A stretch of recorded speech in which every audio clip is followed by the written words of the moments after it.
Билгесез булып калырга теләгән хатын-кыз шәһәр прокуратурасына хезмәт хакын түләмәү мәсьәләсе буенча мөрәҗәгать итә. Хезмәтне саклау, хезмәт закончалыгы өлкәсен күзәтү Нурлат прокуратурасы эшчәнлегендә өстенлекле юнәлешләрнең берсе.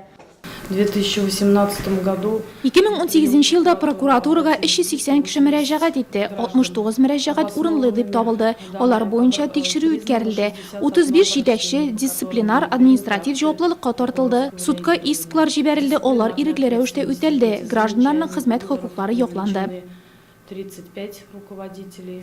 6 оператив хезмәткәр, шуларның ишесе быел килгән яшь белгеч, төрле тармакларда кешеләрнең хокуклары бозылмасын, закон үтәлсен өчен ныклы күзәтү алып бара. Шул исәптән коррупция белән көрәшү, җинаять эшләре буенча гаепләүне алып бару кебек мөһим бурычлар да бар.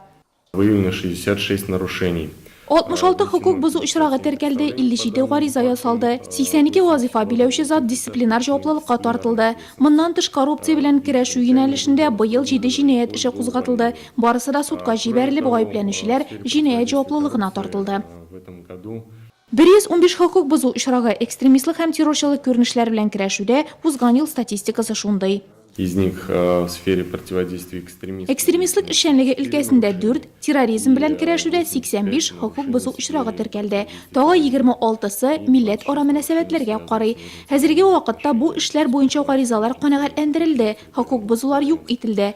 Шулай ук хәзерге вакытта еш кына экстремистлык күренешләре интернет челтәреннән файдаланып башкарыла. Быел шундый 10 очрак теркәлде. Шул исәптән балик булмаганнар тарафыннан кылынганнары да.